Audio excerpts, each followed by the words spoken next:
ไปเลยขอวางนิดหน่อยเด้อคอมเมนต์ว่าเป็นว่างั้นพวกเธอก็กินหญ้าต่อไปกินลำต่อไปพวกบวกไปเลยไก่เป็นวายเมาเป็นนั่งกินยากินข้าวเขานี่กินเขาแล้ววะไปกินในน้ำไปกินยากินทำเคยกินสำหรับคนเราเคยกินบ่มาตามบอกเขาไหมเคยกินในเบิ้งสะกอนเราจะกินตามมาบอกคนอื่นเนาะแล้วตัวเป็นยังไงมันเกี่ยวกับไหมครับกินให้ดูสะก่อนแนะนำอะไรก็กินให้ดูก่อนแต่ยังก็เขาจะจบยังก็มีคนกล้าซื้อกินอยู่ที่ของมึงว่าสั่งประทานมึงก็ซื้อกูจะไปเดือดร้อนกูจะกูก็ไปสแต็กเองอะไรก่อนว่าปั้นอะไรกำไรไรเงินประสาน4 5 0 0 0กินกำไรกูเห็นเงินต่างกูเลยเป็น4 5 0 0 0นะเอาเวลาไปนั่งเห็นคลิปไลฟ์บริกรอันนี้จะว่ากูเห็นกูก็อยากกินใครอยากซื้อก็ซื้อใครอยากกินก็ซื้อเอาแค่นั้นแหละเอาเวลาไปนั่งเห็นคลิปคนหนึ่ง10 คลิปไปได้หลายกว่าอัน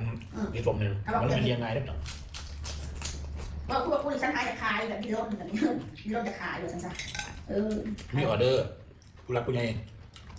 ตายน้องห้อยแล้วมันจะกินได้กินเขาได้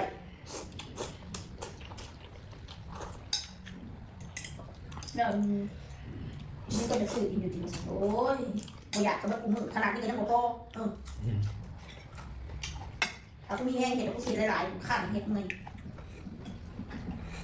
ปวดนิ้วมือขันมาสุดโอ้แต่เวลาขันแต่เห็นบดีมันจะเสียเน่านี่นะสมมูต้องขันมันได้ขันบ่ได้เน่าได้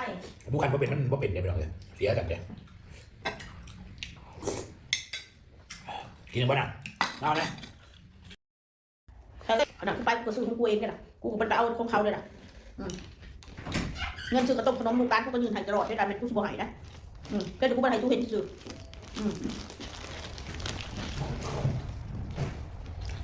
นี่ตะลุกูตัวอะไรน้ำไผ่นะไอ้กูเอาหลอดแล้วกูอยากว่า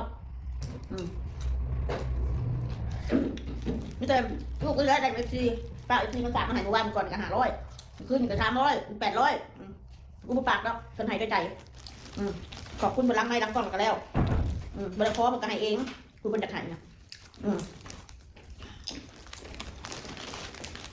ให้น้องมานานนะน้องมนซื้ออันนี้ให้น้องกินนะให้น้องกินนะขอบพระคุณหลายๆค่ะ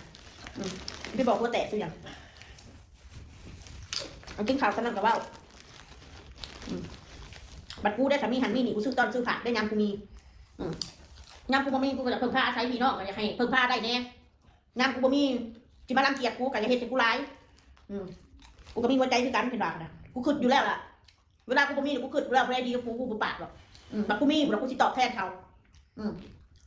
คือแล้วตัวใส่กูอะพ่อซื้อให้แม่นะกระดาษคอยนะอันคนเห็ดจะกูน่ะแบบเวลากูมีน่ะถ้าเบิ่งกูเก็บไปในใจกูเนี่ยแหละกูเห็นมันแต่แหละกูได้ดีกูได้ชัวร์กับกูว่าคุณพี่คุณน้องอ่ะกูบอกว่าเธอพอดีกูเก็บไปในใจกูได้ชัวร์อย่าให้ถึงวันนั้นแค่นั้นแหละคนเฮามันมีวันที่มันจมลมตลอดไปหรอกแต่ยังมีมือมีตีนทำมาหากินอยู่ยามมีจะเผากูว่ายามบอกมีจะเผาไหนเขาบอกไม่ยินบอกเขาสำนักเอามาว่ามาเป็นประเด็นก็น้อยเขาซื้อซอยมันคู่มือไม่น้อยเขาก็ซื้อซอยเราคู่มือมันซื้อสำเงินซอยละ100 200นะเนี่ยบ่มีก็จะเหยียบกระไรสู่กันเลยกูเห็นมันพฤติกรรมใครเห็นอะไรสิกูหูเบิร์ดพี่น้องนะจะดีกูได้บ่ดีกูหูเบิร์ดแต่กูยังบ่ได้กูบ่มีเหมือนกันกูยังบ่ได้หรอกกูมีแต่ยอมเขาว่ายังกูก็ยอมเบิร์ดเขาลังเกียจกูก็ทำเป็นบ่หูแล้วเขาลังเกียจกูบ่หรือบ่ลังเกียจกูก็ทำเป็นบ่หูแต่ใจกูมันก็พอทนแล้วว่าซะบางคนดีน้องกูก็หูอีก